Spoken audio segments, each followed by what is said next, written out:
mensupları ve ekran başında bizi izleyen kıymetli vatandaşlarımız, sizleri sevgiyle, muhabbetle selamlıyorum. Partimizin iç ve dış gündeme dair fikirlerini ve yaptığımız ziyaretlerde vatandaşlarımızın bize aktardığı sorunları inşallah iletmeye çalışacağız. Özellikle iç gündeme dair bir konu, çocukların dijital ortamda teşhir edilmesi ve özellikle annelik aleyhtarı, anneliğin itibarsızlaştırması konusunu yapılan propagandalar var. Bazı sosyal medya kullanıcıları, anneler, sosyal medya kullanan bazı anneler, özellikle dijital mecralarda çocuklarını teşhir ederek, yani etkileşim uğruna ve kazanç uğruna o masum çocukları da sosyal medyada teşhir ediyorlar. Bu çocukların daha rıza ve mahremiyet yönü tam gelişmemiş, masumdurlar. Bunu bilmiyorlar. Ancak burada çocuklar etkileşim nesnelerine dönüştürülüyor. Çocukların gizlilik, güvenlik, sağlıklı gelişim hakları ihlal ediliyor. Bu yönüyle biz diyoruz ki çocukların hem masumiyetini hem de geleceğini çalan ve dijital mecralarda bu çocukları teşhir edenlere karşı kesinlikle önlem alınmalı ve bu yayınlar yasaklanmalıdır. Yani bir yönüyle TikTok bu dilencilerin önüne geçilmelidir ve bu masum çocukları da kendi etkileşimleri uğruna bu çocukları kullanmamalıdırlar ve bunun önüne geçilmelidir.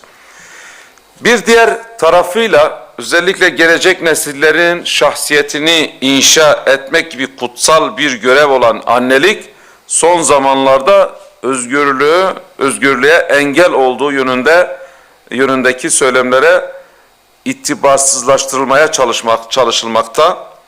Kadınların, yani fıtratlarında bulunan annelik gibi bir cennet makamına karşı düşmanlaştırılmaya çalışılmaktadır.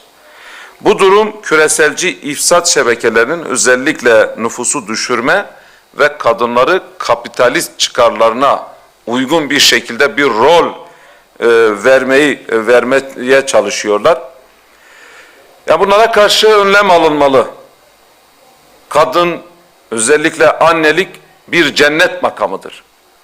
Annelerin ayaklarının altına cennet sermiştir. Peygamber Efendimizin buyurduğu gibi cennet annelerin ayaklarının altındadır.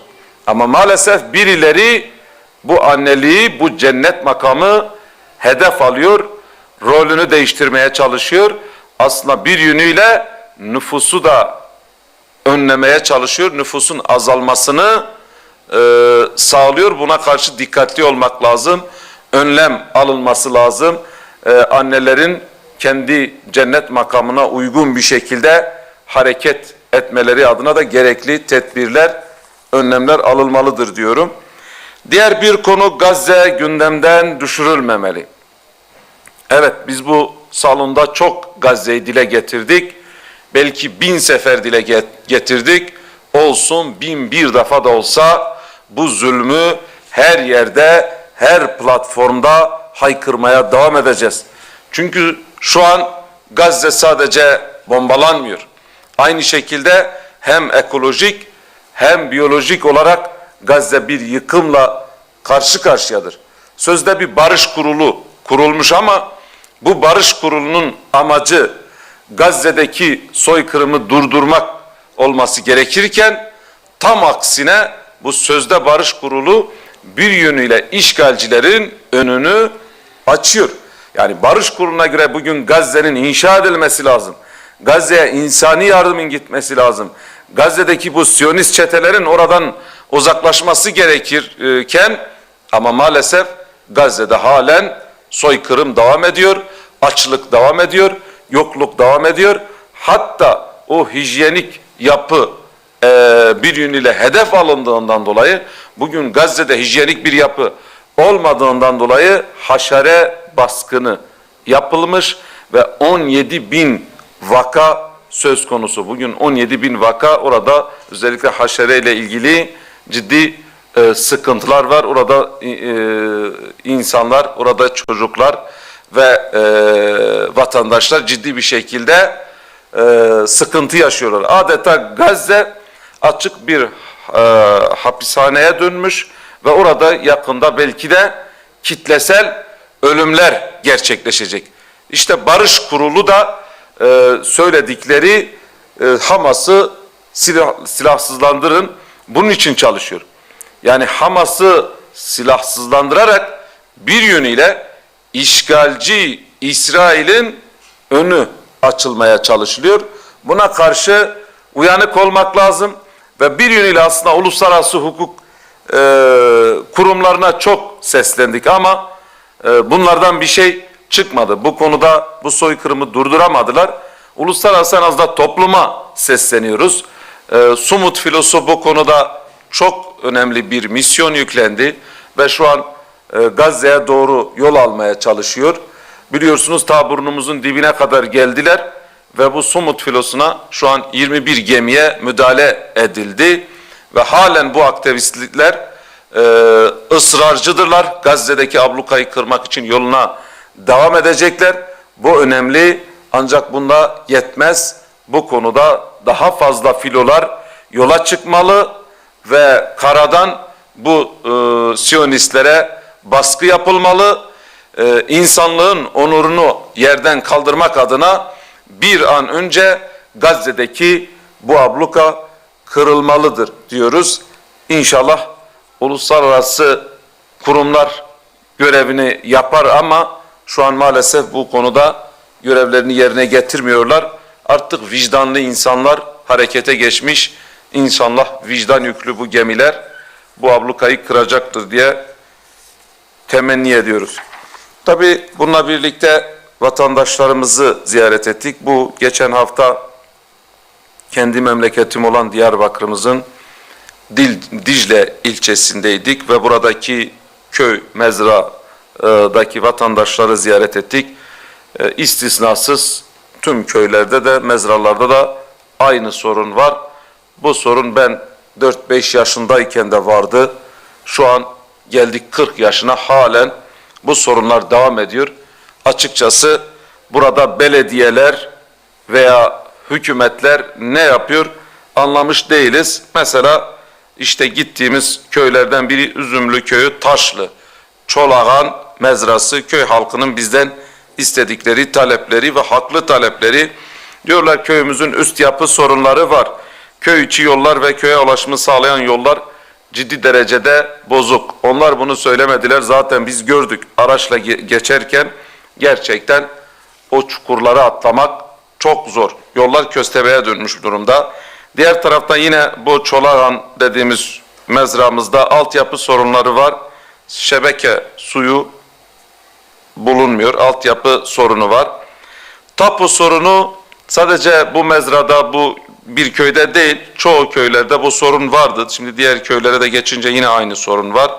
Yani yaklaşık 100 yıl önce orası orman olarak geçiyor ama şu an köylerin talebi burası orman, daha doğrusu vasfını yitirmiş bir ormandır.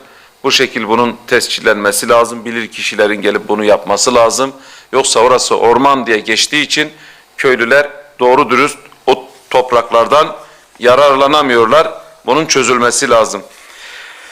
Diğer bir köyümüz Dicle ilçesine bağlı yine Arı, Hıraba, yani Zazaca Hıraba dediğimiz köy halkını ziyaret ettik. Bu vatandaşlarımızın tek tek taleplerini dinledik ve bu taleplerini burada olduğu gibi yine aktarıyorum.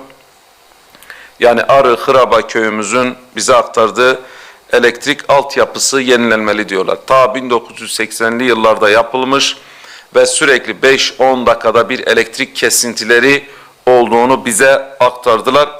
Diğer bir konu sokak aydınlatma lambalarıyla ilgili. Oradaki bir köylümüz şunu söyledi.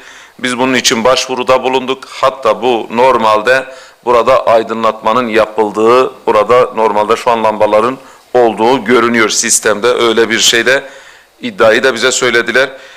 Kanalizasyon altyapı ciddi bir şekilde sıkıntı var bu köyde. Özellikle yaz olunca, havalar ısınınca köy kötü bir koku sarıyor ve sağlık açısından ciddi bir şekilde tehdit arz ediyor. Yollar yine olduğu gibi diğer köylerde olduğu gibi burada da yollar bozuk. Zaten bu köye gittik. Burada bir dere var, ıslah edilmesi lazım. Dere ıslahı olmadığı için sinek ve haşere burada oluşuyor ve ciddi bir şekilde hastalıklara sebebiyet veriyor. Diğer bir konu Han ile Dicle arasında normalde diyorlar daha önce belediye aracı vardı ve vatandaşlar bunun üzerinden ulaşımını sağlıyordu. Ancak şu an o araç gelmiyor. Bu konuda mağduriyetlerini en azından buradan da iletmiş olalım. Diğer bir köyümüz Dicle ilçesine bağlı Tepe, Bankırs köy mahallesini, köy halkını ziyaret ettik. Burada yine içme suyu sorunu var. Üst yapı yolların sorunu var. Arı ile Bankırs arasındaki köprü onarımı ile ilgili o köprüde döküntüler var, onarılması gerekiyor. Bu konuda sorun var. Tepe ile Bademköy arasında da yolla ilgili bu sorunlar var. Buna tek tek aktardılar ama bunların aktardığı en önemli sorunlardan bir tanesi sulama kanalı projesi. Tabi bu aktardığım köylerin hepsinde içme suyu problemi var. Yani burada Dicle, ben de o bölgeden olduğum için etrafı barajlarla çevrili ama bu vatandaşlar içme suyu doğru dürüst bulamıyorlar. Ondan sonra köylerde doğru dürüst su yok. Yani bu GAP projesi bitirilseydi, orada bir sulama kanalı yapılsaydı, bu köylüler suya ulaşsaydı belki çoğu problemler çözülmüş olur. İşte biz diyoruz köyden kente niye göç var? Niye insanlar işte gelip bu beton yığınların arasında kalıyor da köylerde kalmıyorlar?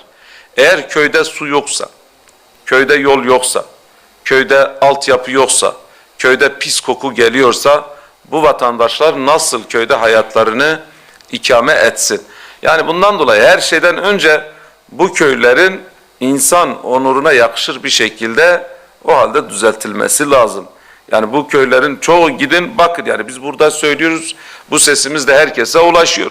Yani bakın tek tek köyün ismini veriyoruz. Köyün içerisinde lağım geçiyor. Başka köye geçiyor, gidiyoruz bakıyoruz tertemiz su var, kaynak var, o suyla o lağım birbirine giriyor, karışıyor. Yani bunlar hepsi hastalık arz ediyor. Hayvanlar gidip o sudan içiyor, çocuklar gidip o sudan içiyor. Yani bu tedbirleri almak yetkililerin sorumluluğundadır. Diğer bir konu, Mart ayında ziyaret etmiştim. Daha önce bu köyü herhalde sorunlarını gözden kaçırmışız. Aynı bu köy, Kaygısız köyü, Kaygısız köyü Akçabardak dediğimiz Tirvengi mezresi diye bir mezra var. Bu vatandaşlarımız nerede olursa olsun bize aktardıkları sorunlar önemlidir. Ve bu vatandaşlarımız sonuçta onların dünyası, onların o köyüdür, o mezrasıdır. Onlar orada yaşamını ikame ediyorlar ve o köyün sorunlarının çözülmesi için bizden talepte bulunmuşlar. Aynı sorunları tekrar ediyoruz. Üst yapı sorunları var.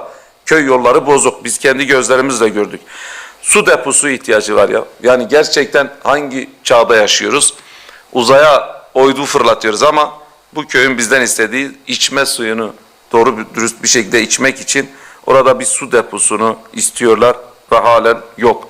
İçme suyu olduğu gibi köyün içine akıyor ve köy çamurlar içerisinde. Aynı şekilde bu tapu sorunu yine burada da var. Gerçekten vasfını yitirmiş orman şeklinde bu köylerin tek tek incelenmesi lazım ve bu sorunun çözülmesi lazım.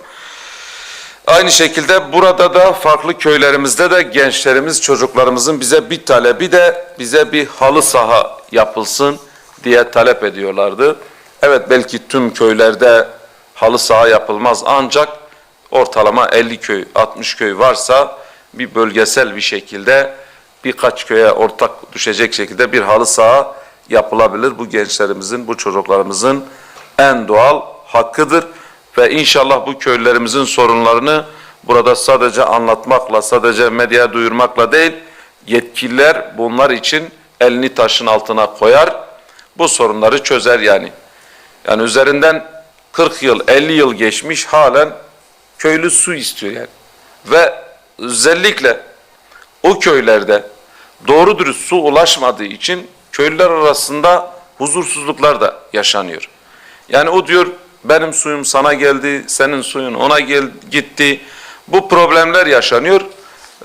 Etrafı barajlarla doludur. O suyu verin köylüler işletsinler. Tarım işletsinler. Gıda krizi var diyoruz. Ondan sonra üretim yok diyoruz. Köylüleri bu konuda destekleyin. Her şeyden önce altyapı net olmalı. Bu konuda düzenlenmeli. Üst yapı yollar düzenli olmalı. Aynı şekilde suya rahat bir şekilde köylüler ulaşabilmeli ve insan onuruna yakışır şekilde bu sorunlar çözülmelidir. Elektrikle ilgili her hafta burada dile getiriyoruz. Gerçekten ciddi problemler var. Yani elektrik fiyatları zaten çok yüksek. Bununla birlikte sağlıklı bir şekilde köylüler elektriğe de ulaşmıyor diyorum. İnşallah bu sorunlar çözülür. Bu köylülerimizin de en azından köylerinde huzur ve güven oluşur diyorum. Teşekkür ederim.